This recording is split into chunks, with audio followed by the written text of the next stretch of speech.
Bonjour à toutes et tous, bienvenue sur ma chaîne Z2C, la magie des cartes. Je vous retrouve aujourd'hui pour les énergies du mardi 4 avril 2023. Voilà, donc on va commencer déjà par les énergies principales, qui sont des énergies de compétition avec l'action et le dépassement de soi. Alors, on va voir dans quelle mesure cette énergie va s'intégrer dans votre tirage. Alors, d'ores et déjà, l'action, on voit que vous allez être très dynamique, et que vous allez avoir envie vraiment de vous surpasser. Mais j'ai envie de dire attention, attention, parce que on peut être aussi dans des énergies de la veille. Donc, vous voulez vous dépasser, ok, vous voulez faire 15 000 choses à la fois ou dans votre journée, ok, mais on reste quand même dans des énergies d'exigence, de rigueur. Et on a bien vu que la veille, ça ne vous réussissait pas. Donc attention à cette journée de ne pas reproduire la même erreur, ok? Parce que sinon vous allez passer une deuxième journée de mauvaise humeur et vous allez en faire profiter votre entourage. Donc bon, on va voir dans quelle mesure tout ça, ça va s'inscrire dans le tirage. Alors un tirage en 3 cartes avec, bon c'est comme d'habitude, la petite modification, c'est que pour les énergies générales, j'ai choisi cette fois de ne prendre qu'un seul oracle. Et donc là, il y a donc les énergies générales en 2 cartes et une carte pour les énergies sentimentales.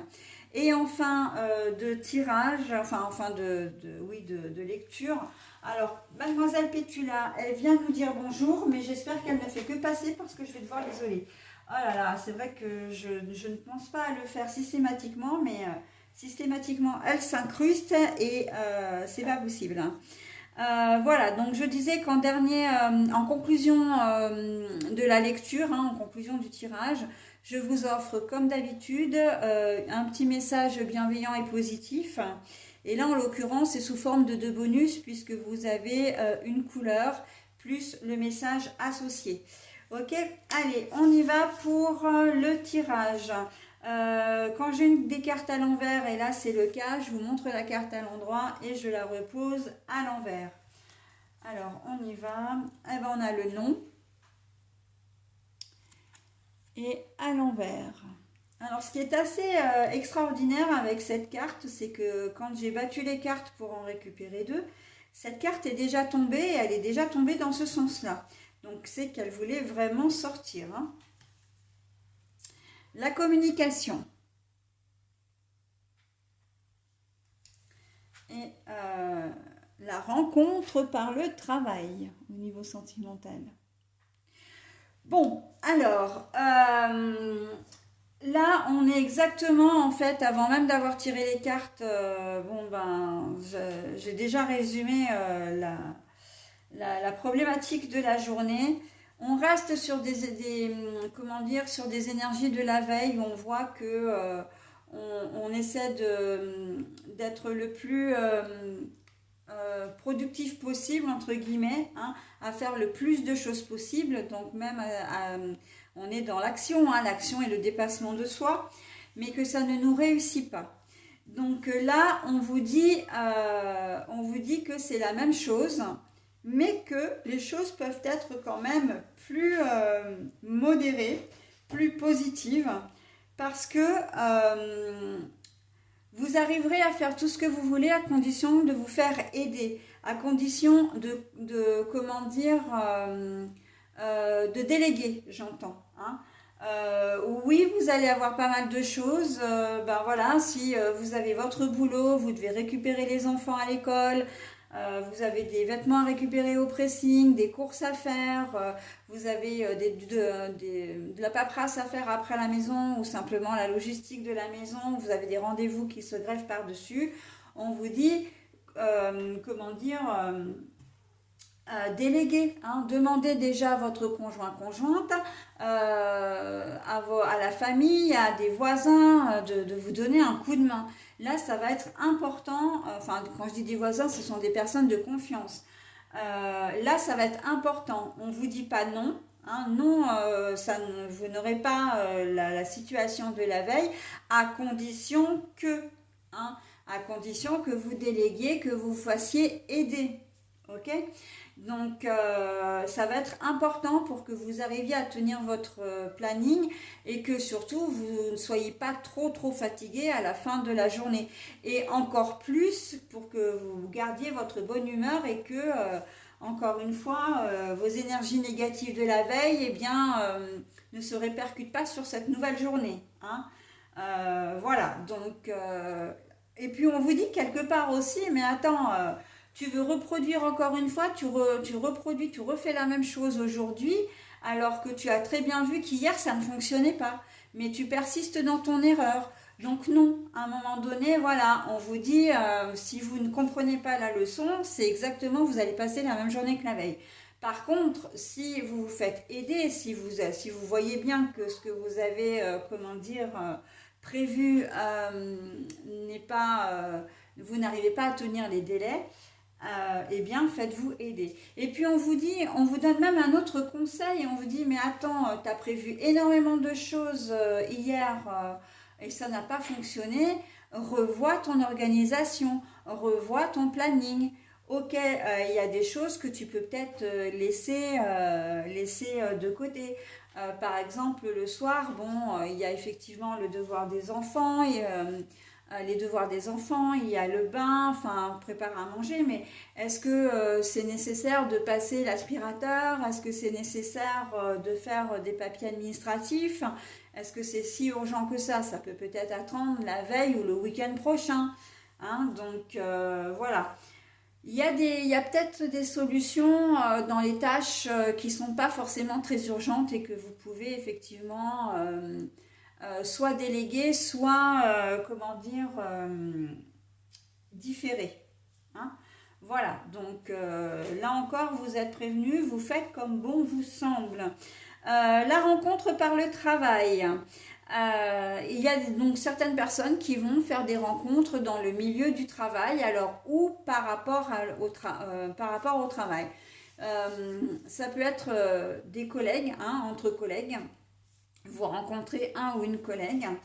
Ça peut être un client, ça peut être un fournisseur, ça peut être, comment dire, si vous travaillez comme aide à domicile, etc., ça peut être un membre d'une famille, même un personnel soignant, ça peut être un membre de famille du patient ou de la patiente, enfin voilà, hein, ça peut être de manière indirecte, mais de toute façon, vous êtes en poste. Hein. Voilà. Donc, c'est très intéressant parce que la rencontre par le travail, alors ça m'amène aussi à dire que la rencontre par le travail, vous êtes peut-être, euh, vous avez, comment dire, un ordinateur chez vous et que bah, vous pouvez vous mettre également sur les réseaux sociaux. Hein. Le travail ici est considéré comme une activité que vous êtes en train de faire. Vous êtes peut-être en recherche de quelqu'un, hein, donc vous vous êtes inscrit sur les réseaux et voilà, vous êtes en recherche d'une personne et vous regardez les profils et puis vous contactez comme ça et il y a une relation, une personne qui va émerger de votre recherche en fait. Hein. Voilà, donc on est plutôt pas mal. Alors après, c'est vrai qu'au niveau sentimental, les énergies, elles vont donc pas concerner tout le monde. Mais la rencontre par le travail ou sur les réseaux, ça peut être malgré tout, même si vous êtes déjà en couple. Hein. Voilà, donc vous rencontriez une tierce personne.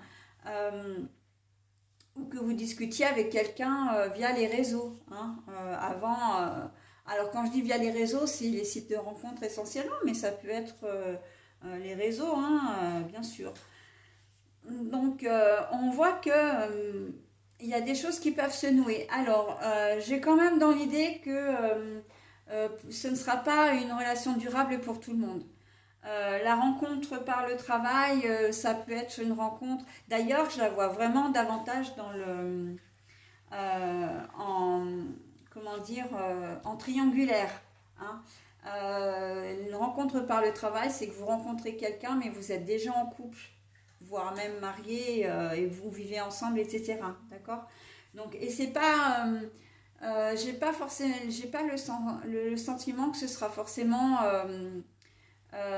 destiné à durer. D'accord? Donc bon, alors c'est pas forcément une généralité, mais c'est quand même ce qui domine, ce qui prédomine, hein. Voilà. Pour le reste, eh ben, effectivement, vous pouvez très bien faire une rencontre qui peut amener à une relation durable. Mais vraiment, ce qui émerge, la priorité, ou plutôt l'idée essentielle, c'est vraiment celle-ci, c'est une rencontre avec une tierce personne. Ok? En tout cas, la rencontre d'une tierce. Voilà. Donc, bah, j'en ai terminé avec le tirage, hein. Je passe maintenant au double bonus. La couleur indigo. J'ai confiance en mes capacités intuitives. Elles me sont précieuses pour prendre des décisions justes et harmonieuses. L'indigo. J'ai confiance en mes capacités intuitives. Elles me sont précieuses pour prendre des décisions justes et harmonieuses. N'hésitez pas à mettre en pause, hein, si vous voulez vous imprégner du message, bien sûr. Voilà, donc là, on est encore effectivement sur un message, enfin un message de conseil, un conseil. Je pense que vous allez effectivement, vous allez vraiment modérer vos actions par rapport à celles de la veille parce que vous avez retenu la leçon en fait, hein. Et le fait que vous soyez intuitif comme ça, c'est que vous n'allez pas, vous allez pencher entre la raison et le cœur en fait, hein. D'un côté, c'est oui, mais il faut que je fasse, et de l'autre côté, oui, mais bon. Comment dire, ce qui s'est passé hier ne m'a pas réussi. Il faut que je fasse le point, hein. On voit qu'il y a vraiment, entre la théorie et la pratique, vous allez réussir à trouver un juste milieu. D'accord? Donc voilà, hein, ce que je pouvais dire de votre tirage pour ce mardi 4 avril. Ouh là là, 4 avril 2023. Allez, je vous laisse maintenant. Je vous souhaite une bonne journée et je passe à la journée du mercredi 5.